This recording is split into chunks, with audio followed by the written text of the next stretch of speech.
Suspense.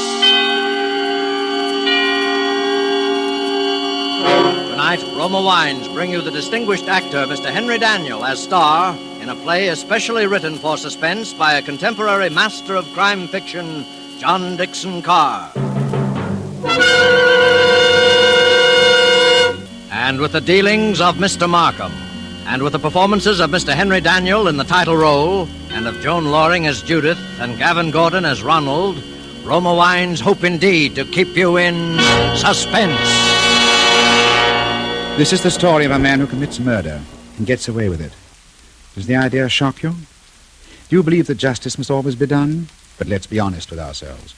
You and I needn't be cynics to know that justice is very seldom done. Innocence flinches. Guilt is childlike and bland. Innocence is imposed upon. Guilt can compass all things, even a successful murder. And I know this. Because I was the murderer, you say? Oh, no. Inquire at Scotland Yard. I was the victim.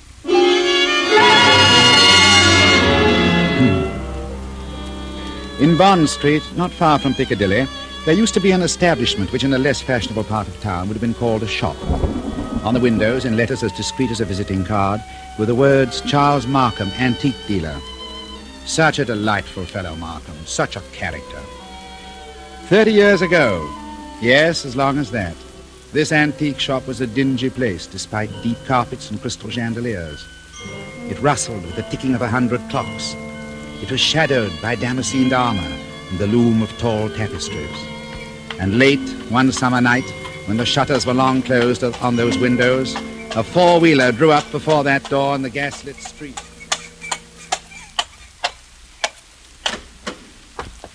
That's all, cabby. You needn't wait. Very good, miss. Good night. Good night. Here. Hello. He must be there. He must be. I won't go back to that place. I'll kill myself first. Look here, I say, old man, look here. Oh, I beg your pardon. And I beg yours. I'm not the person you were expecting, am I? No, madam. As a matter of fact, I was expecting a police officer. A police officer? Merely an old friend who often drops in for a talk and a drink. Oh. You are Mr. Markham, aren't you? Yes, my name is Markham. Can I be of any service to you? I want to come in. I want to buy a present for somebody. Really, madam? It's nearly 1 o'clock. Surely tomorrow morning. That'll be too late. This is a special occasion, you see. It's a birthday present. That's it, a birthday present. I've got to deliver it at breakfast, and Sir Charles Lytell says that this is the only place in London to buy antiques. Sir George flatters me. One moment, I put some lights on. Oh, no, please. That little light will be enough. But you won't be able to see anything. That doesn't matter. I'll trust your judgment. And just as you like. This way, madam.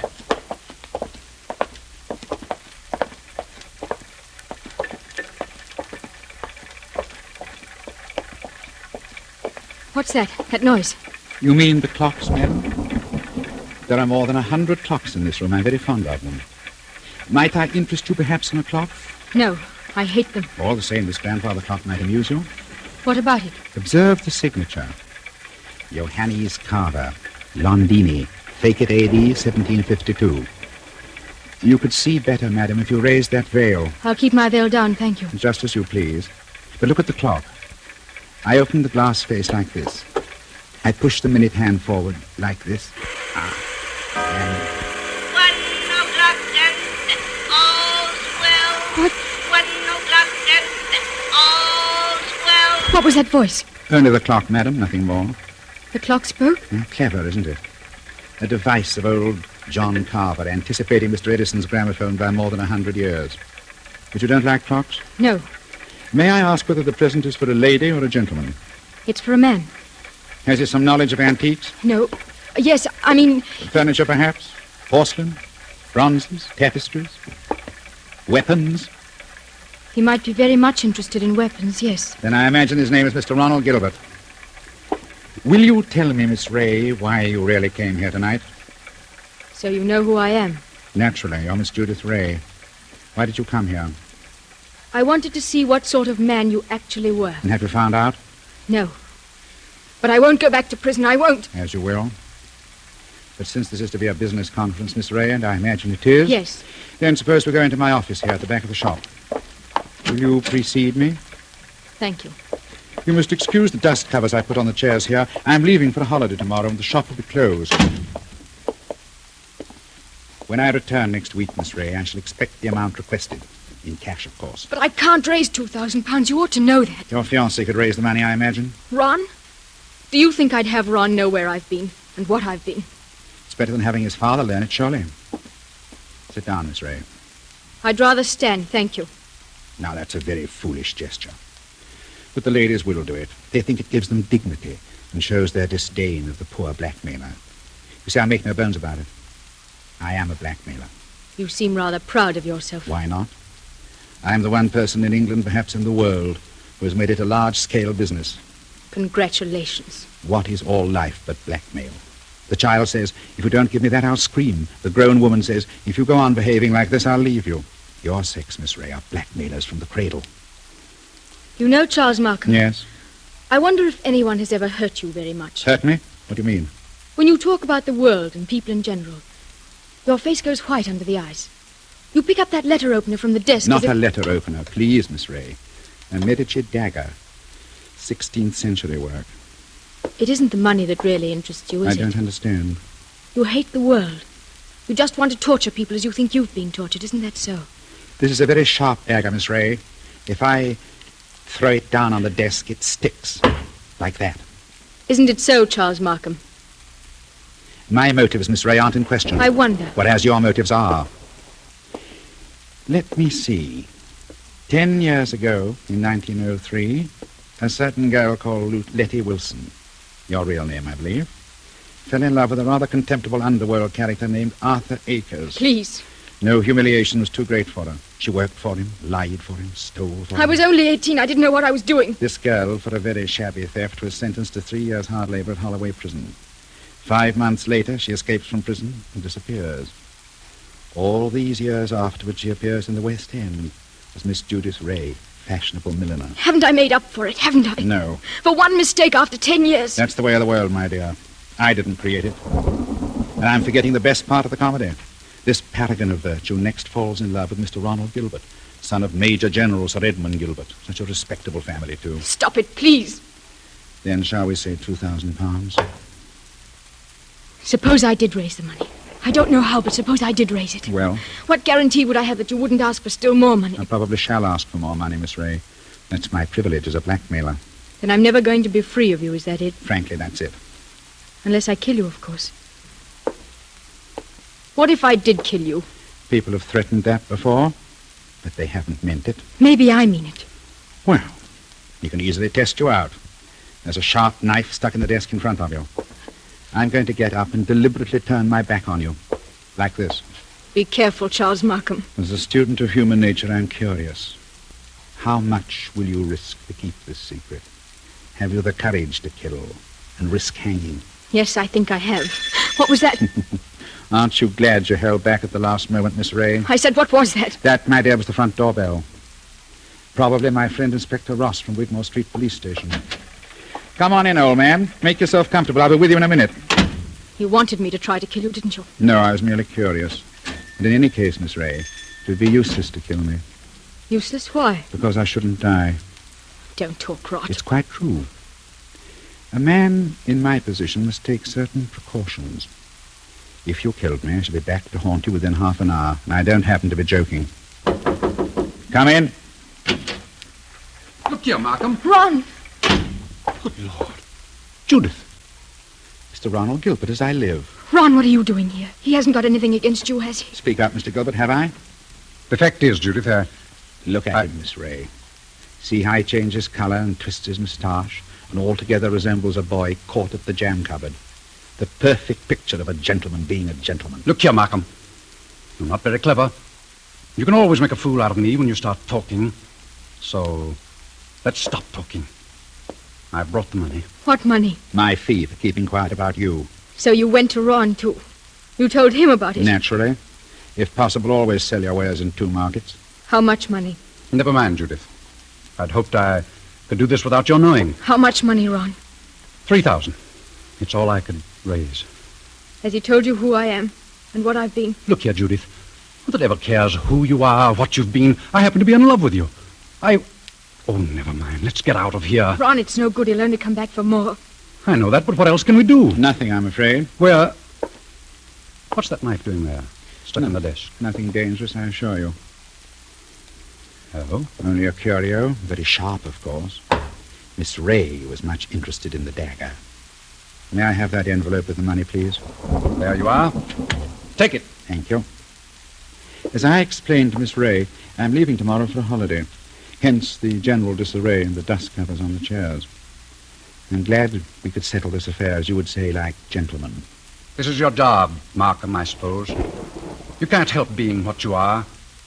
But never again, as long as you live, Well? never even say that word, gentlemen. Be careful, Ron. Look at his face. Tell me, Mr. Gilbert, how much money is in this envelope? You heard what I said.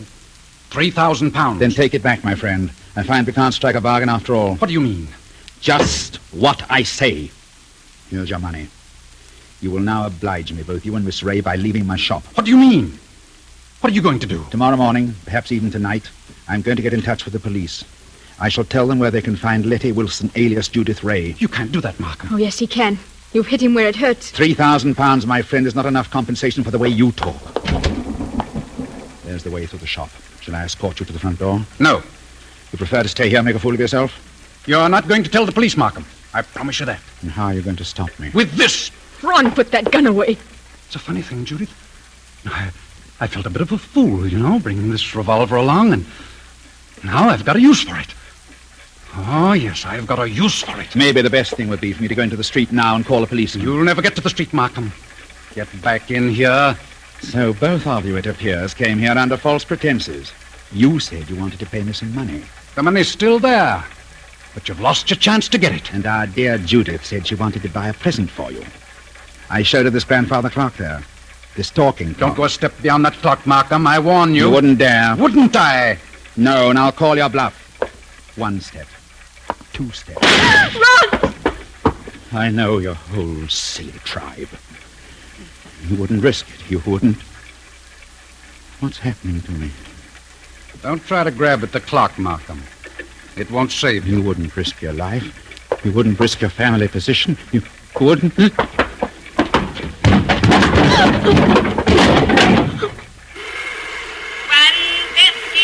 and all's well. 1:15 and all. I had to do it, Judith. Don't you say I had to do it? Oh, Ron. Ron. Steady. We'll find a way out. Maybe he's not dead, Ron.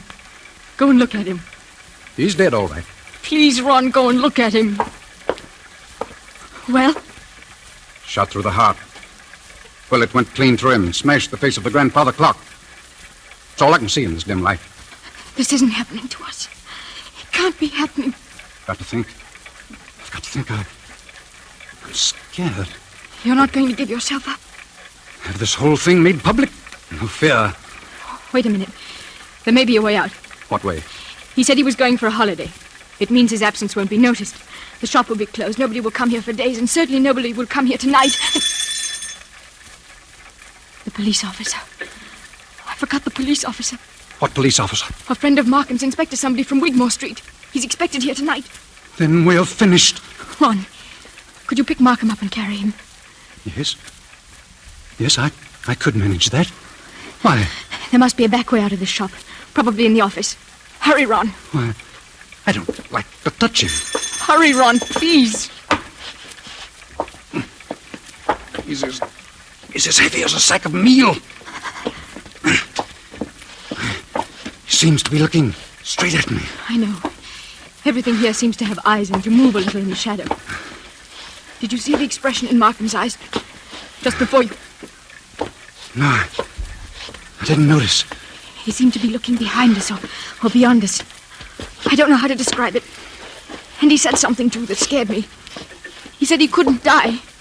He said that... Close the door, quick. The back door. Wait. Oh, there it is. Locked. It's locked. Isn't there a key? No. Maybe in his pockets. Look in his pockets on the key ring. There isn't time, Ron. I think I heard the front door open. The police... I've got it. The dust covers. What? Those white cloth covers that fit over the chairs. Look at them. What on earth are you talking about? Like the game we played when we were kids. Somebody sits in a big chair. You fit the dust cover over him, and nobody can tell he's sitting there. Oh. Don't you see, Judith? That's how we can hide Markham's body. It might work if there's time. There's got to be time. Take the cover off that big wing chair. All right. Maybe there's a chance. I'll fit him into it. There. Now, put that cover back again. Pull it down around his feet. Don't let it touch his chest. The blood will show through. There, that's got it. Now, you can't see anything now, can you? No, but... Ron, Well, what did you do with the gun? gun? The revolver, the gun you shot Markham with. Oh, I put it down on the floor when I picked up his body. Out in that other room? Yes, I'm afraid so. Oh, It's too late now, Judith. The police are here.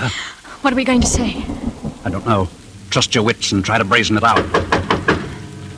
Yes? Come in. Good evening, Miss Ray. Good evening, Mr. Gilbert.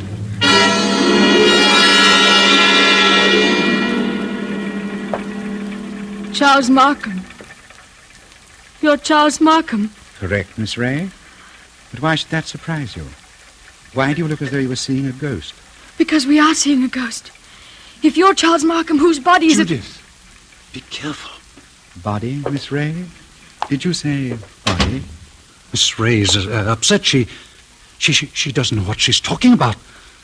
If you killed me, I should be back to haunt you within half an hour. That's what you said. Indeed.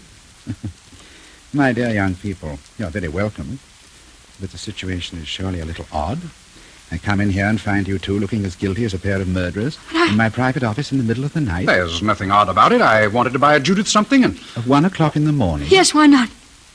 May I ask how you managed to get in? The front door was open. We just walked in. And you say there was nobody else here? There's nobody here, Mr. Markham, not a living soul. Then you didn't by any chance meet my brother? Your brother? Brother? Yes, my brother Robert. You couldn't have mistaken him if you had seen him. He looks so much like me that few people can tell us apart. And that's it.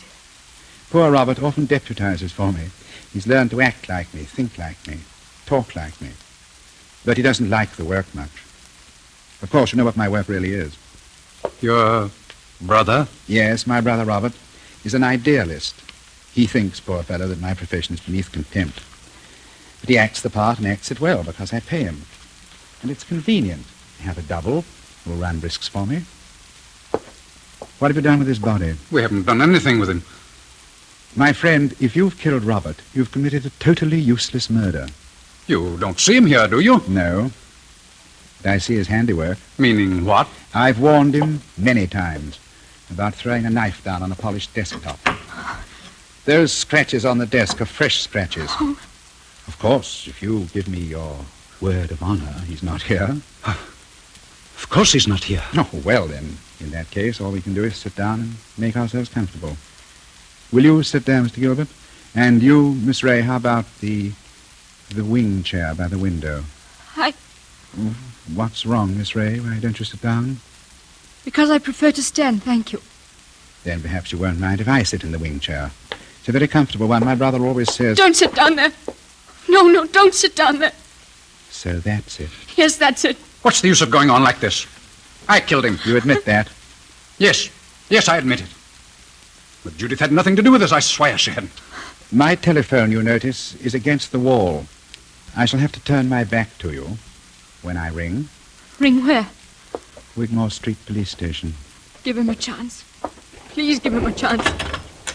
Hello? Operator? I want Regent 0586. I won't let them take you, Ron. I won't. No good, Judith. I killed a man. I meant to kill him. That's all there is to it. A very sensible attitude, my friend. And if the lady has any idea of flying at me with that knife, just notice what I've got here. A .32 revolver, one chamber fired, picked up off the floor in that other room where... Oh, hello. Wigmore Street Police Station? For the last time, Mr. Markham, won't you give him a chance? Be quiet, Miss Ray. May I speak to Inspector Ross? Please, Mr. Markham. Hello, Inspector. Charles Markham. I understood you were going to drop in and see me tonight. Oh, I see. Well, Naturally, business before pleasure. As a matter of fact, I rang you up to make sure you wouldn't come here tonight. I've got a lot of work to do, and I'm leaving for Eastbourne early tomorrow morning. Let's make it some other time, shall we? No, Inspector. No. It's as quiet as the grave hereabouts. I've never known a more peaceful night. Goodbye.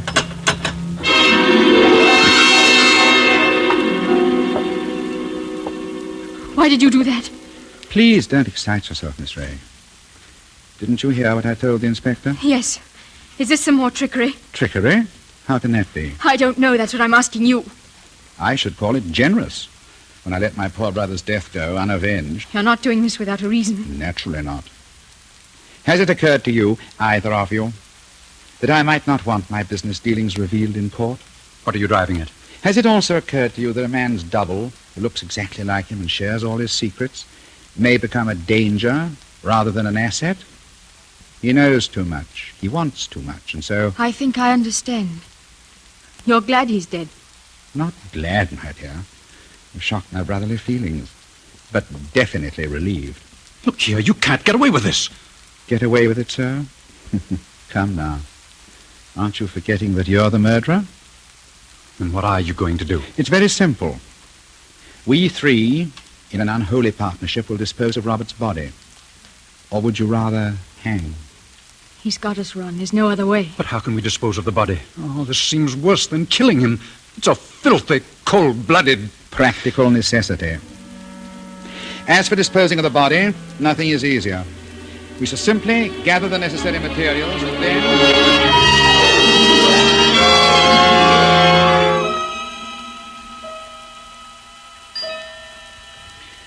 And so, as I said before, this is the story of a man who commits murder and gets away with it.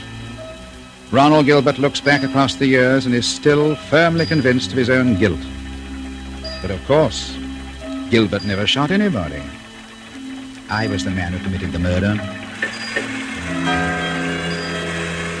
o'clock and all's well. 1 o'clock and all's well. Don't you remember? The bullet that killed my brother is supposed to have passed through his body and smashed the face of the grandfather clock. But that's an impossibility. The face of a grandfather clock is much higher than the heart of a man. You see, 2 shots were fired at the very same instant. Gilbert missed and smashed the clock face. I fired from the door of the office and did not miss. That was why my brother looked past those 2. I went out by the back door, locked it, and reappeared at the front afterwards. It was not Robert Markham who died. I am Robert Markham. It was Charles who died that night, and I killed him to stop forever the wholesale blackmail that was poisoning the lives and blasting the hearts of 1,000 half-crazed people. His records I destroyed. His correspondence I burnt. He's dead and gone. I have assumed his name and identity ever since. Yes, I committed a murder. And yet, if you were on a jury, dare you say that you would condemn me? Oh, come now. Would you?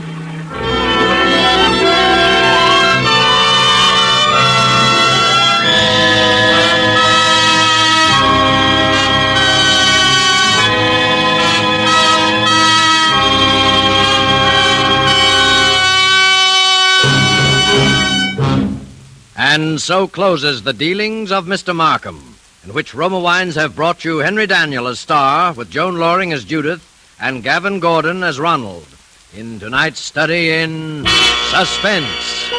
Suspense is produced, edited, and directed by William Spear. This is Henry Daniell. For a long time, I've looked forward to making an appearance on Suspense, and I hope that I shall be invited for a return engagement. Now, here's something important. Every dollar invested now in the 7th War Loan, which ends this Saturday, is a fighting dollar that paves the way to victory over Japan. It's an invested dollar stored for your future security. Buy an extra war bond or two by Saturday, and do your share in bringing the 7th War Loan to a successful close. Henry Daniell is currently being seen in RKO's production, The Body Snatcher.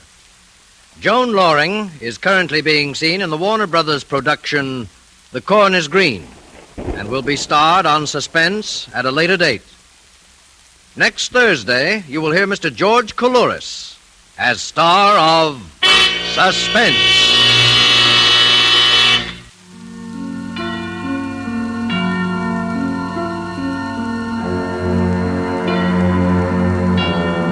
This is the Man in Black. We'd like to thank you for tuning in to this episode of Suspense.